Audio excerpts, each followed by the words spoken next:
ভাপা পিঠা বানালাম, আজকে মুরগি রান্না করলাম। এই ভিডিওতে থাকছে, তো আপনারা অবশ্যই ধৈর্য ধরে আমার 10 মিনিটের ভিডিওটা দেখবেন আর লাইক কমেন্ট করতে ভুলবেন না। আমরাও কিন্তু আপনাদের পাশে থাকবো ইনশাল্লাহ। আর এই যে ভাপা পিঠা, মানে ধোঁয়া ওঠা ভাপা পিঠা খাওয়ার মজাই আলাদা। আর এদিকে আমি এই যে চুলার পার মানে লেপে পুছে টলটলা করে ফেলেছি আর ফুল গাছ দিয়ে দিয়েছি। এগুলোর ভিডিও থাকছে, কিন্তু আপনারা ধৈর্য সহকারে দেখবেন প্লিজ। সালামু আলাইকুম, বিসমিল্লাহির রহমানির রহিম। এই পাতা কোন দেশে কি, কোন জেলায় কি নামে চিনেন সেটা কিন্তু রিলসে গিয়েছে। ওইটা আমার প্রায় ভাইরাল হতে চলেছে ভিডিও, তো অনেক ভালো লাগলো। আর আপনারা কে কোথা থেকে ভিডিওটা দেখছেন অবশ্যই কমেন্টসে জানাবেন। আর আমি কালকে সকালে এই পোলাওর পাতা দিয়ে খিচুড়ি রান্না করেছিলাম। তো দুধের স্বাদ ঘোলে মেটানোর জন্য যেটা পোলাওর চাউল দিলে গন্ধ হয়, সেটা ভাতের চাউল দিয়েই আমি গন্ধ বানাবো সেই জন্য। আর আমাদের ভাতের চাউলটা এবারকার নতুন চাউল, এত সুন্দর পোলাও পোলাও সেন্ট, মানে ভাত খেতে লাগলে খুবই ভালো লাগে। আর এই যে লাস্টে এসে ওস্তাদি করতেছে আমার বর, ও ঘি দেবে।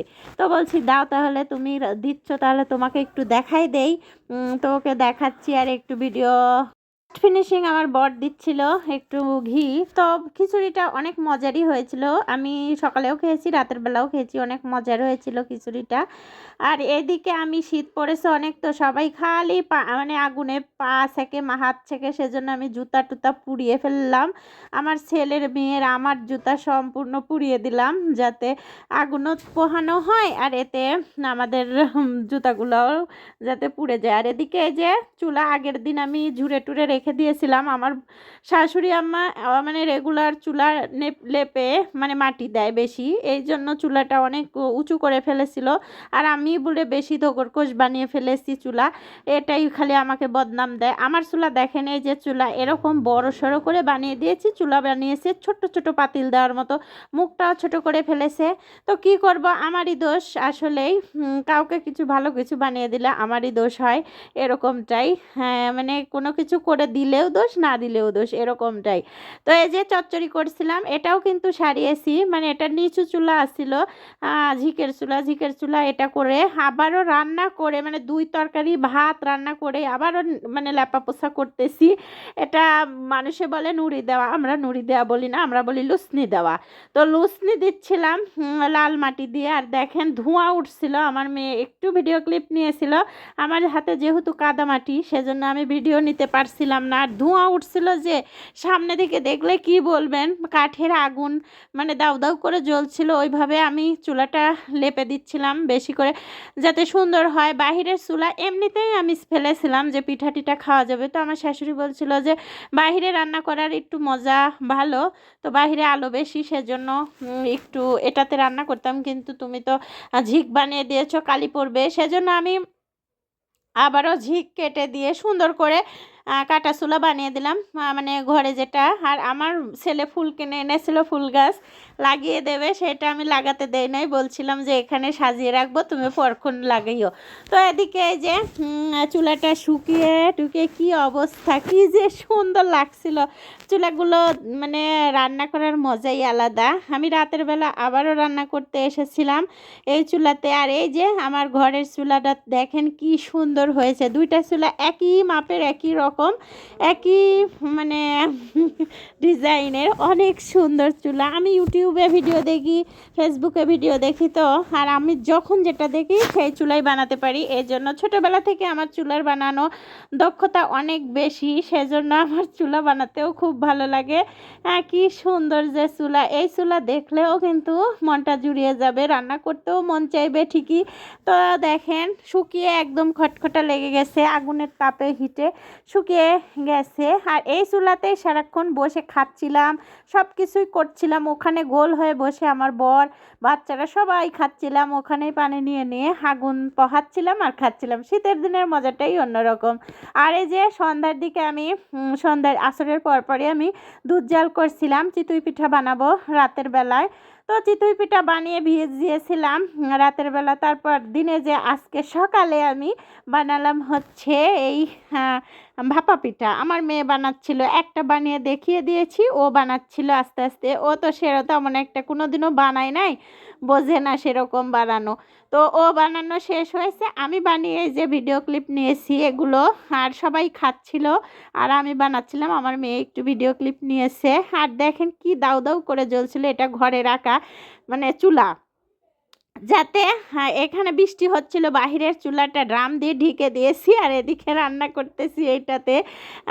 আমার আবার সব কিছুই আছে, গ্রামের বাড়িতে না থাকলে কিন্তু এরকম মজা পাবেন না, সব কিছুই রাখতে হয় আমার কাছে। আমি যখন যা চাই আমার বর সেটাই করে দেয়। আমার এজন্যই ভালো লাগে যে সব কিছুই আমি চাইতেই পেয়ে যাই, মানে বেশ একটা অপেক্ষা করতে হয় না। আর এই যে আমার বানানো পিঠাগুলো দেখে কেমন লাগলো একটু ছোট্ট মতামত বলে যাবেন। এখানে আজকের ভিডিওটা একটু বেশি বড় হয়ে গেছে, লং হয়ে গেছে, যেহেতু আমরা চলে যাব কালকে। আজকে মন টন অনেক খারাপ, তারপরে আপনাদের মাঝে ভিডিও শেয়ার করতে হচ্ছে, কারণ আমি অনেক দিন থেকে ভিডিও শেয়ার করছি না। কালকে আগের দিন একটা ভিডিও ক্লিপ নিয়েছি, মানে দিয়েছি, মানে ট্যাঙ্কি লাগানো, সেই ভিডিওতে অনেক কমেন্টস এসেছে, অনেক ভালো লেগেছে, লাইক পড়েছে অনেকগুলো। তো অনেক মনটা ভালো লাগলো, সেজন্য আপনাদের মতামতেই এই ভিডিওটাও মানে লং ভিডিওটাই ছাড়লাম, দেখবেন। আর আমার মায়ের বাড়িতে যাওয়া বেড়ানো সব ব্লগ ভিডিও পরবর্তীতে ছাড়বো ইনশাআল্লাহ। আস্তে আস্তে ছোট ছোট ক্লিপ নেওয়া আছে, ওটা ছাড়া হয় নাই, আস্তে আস্তে ছাড়বো। দেখেন আমি এই মানে শামটা যেটা বলে বগুড়ার লোকেরা, এই শামটা দিয়ে ঘর ঝাড়ু দিচ্ছিলাম। রান্নাঘরটা অনেক মানে নোংরা হয়ে গিয়েছিল, আটা টাটা পড়ে। সবাই এখানেই বসে বসে খাচ্ছিল। আমি চুলার পাড়ে যখন রান্না করি না, শীত হোক গরম হোক সবাই গোল হয়ে বসবে আর এখানেই বসে খাবে। মানে এই একটা আনন্দের মানে মুহূর্তটা ধরে রাখার জন্যই এখানে বানিয়েছিলাম। আর গ্যাস পুড়বে তো অনেকগুলো পিঠা বানিয়েছিলাম, তাও কম করে 25-30টা ভাপা পিঠা তো হয়েছেই, অনেকগুলো পিঠা। এই জন্য এখানে গিয়েছি, যাতে আমার খড়ি আছে যেহেতু, কাঠখড়ি দিয়ে সুন্দর করে বানানো। শেষ মুহূর্তে এই ভিডিওটা নিয়েছি, ঝাড়ু টাড়ু দেয়া মানে এটাই শেষ, সেজন্য এটাতেই ভিডিও নিলাম। যেহেতু মানে পরিষ্কার আছে, আর একটা দিলে বাটিতে আছে, ওই একটা দিলেই শেষ হয়ে যাবে আমার ভাপা পিঠা। আর দেখেন কি ধোঁয়া উঠছে, দেখেই তো লোভ জাগছে। গরম গরম ভাপা পিঠা খেতেও মজা। আর এই আনন্দ ছেড়ে আমাদের চলে যেতে হবে 3 মাসের মনে আবারও। সেই আনন্দ, রোজার ঈদ করতে আসবো, রোজা শেষ হলে শেষের দিকে দিন গুনতে হবে এই বাড়িতে আসার জন্য। অনেক কষ্ট পেতে হয়, কবে আসবো কবে আসবো, বাড়ির আতে আসার মানে দিন গুনতে হয়। মানে যখন 1 মাস থাকে তখন যে দিন গুনি, এক একটা দিন যায় মনে হয় এক একটা বছরের সমান। কিন্তু এগুলো তো বোঝার মতো না, যারা দূরে থাকে তারাই কেবল বুঝতে পারে এগুলোর ফিলিংসটা কতখানি।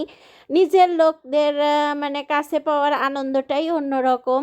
এই যে এই পিঠাগুলো বানিয়ে সবাইকে খাইয়ে অনেক তৃপ্তি নিয়ে সবার সাথে আনন্দ করে যাবার আনন্দটাই মানে ধরে রাখার জন্যই এই বছর বছরেই পিঠা বানাই। আর এই যে আমার সিঙ্ক, মানে এগুলো করেছি 2 দিন ব্যবহার করেই চলে যেতে হচ্ছে। মায়া ভরা বাড়িটা ছেড়ে, মানে আপনজন ছেড়ে চলে যাওয়ার মুহূর্তটাই অন্যরকম। আমার কণ্ঠ দেখেই বুঝতে পারবেন যে আমার কতটা মনটা খারাপ, যে এগুলো ছেড়ে তারপরে আমার চলে যেতে হচ্ছে।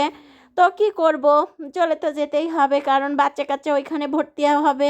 সামনে জানুয়ারি মাস, নতুন বছর পড়বে, নতুন বই, আর নতুন বইয়ের গন্ধটা নিতে হবে। কালকে 31st নাইট হবে, আর এটার আনন্দটাও অন্যরকম। আর মানে আমরা এসেছি 16ই ডিসেম্বরের প্রথম, মানে 16ই ডিসেম্বরের সকালে ভোরে, আর যাচ্ছি কিন্তু 31st নাইটে মানে সকালে।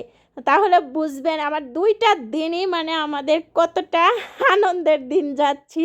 কেউ কেউ মানে বলে যে এগুলো দিন মানে হুজুররা বলে পালন করতে হয় না, কিন্তু এমনিতেও আনন্দ লাগে। কিন্তু আমরা কিছু খাই না, কিছু করি না, তারপরেও আনন্দ লাগে। কিন্তু তো এটা মুরগি রান্না করতেছিলাম, মোরগ দেশি মুরগি, মানে আমার মা পেলে আমাদের দিয়েছে খেতে। 2টা মুরগি দিয়েছে। শুক্রবারে ভিডিওটা ছাড়া হয় নাই, সেজন্য জানেন না আপনারা, তার জন্য জানালাম। আর মুরগির কালারটা হয়েছে সেই দারুণ। আর এদিকে আমি লাউ মানে খোসা ভাজি করব, করে চিংড়ি মাছ দিয়ে বাটবো। যেহেতু এটা ব্লেন্ডার করলে অনেক মজা লাগে খেতে, সেহেতু এটা ব্লেন্ডার করব। দেখেন কি সুন্দর করে ভাজছিলাম। এই ভাজা এটা কিন্তু পাটায় বেটেও ভর্তা করলে অনেক মজা। আর আমি যেহেতু ব্লেন্ডার ব্যবহার করব, সেজন্য ব্লেন্ডারেই করব। এই যে চিংড়ি মাছের শুং মুং, আর এখানে চিংড়ি মাছও আছে কিছুটা, এগুলো দিয়ে এই যে ভেজে নিয়েছি, ব্লেন্ডার করব। আর ব্লেন্ডারে এইভাবে ব্লেন্ডার করে গরম গরম ভাতের সঙ্গে খেতে এত মজা। ধন্যবাদ সবাইকে আমার ভিডিওটা দেখার জন্য। খোদা হাফেজ।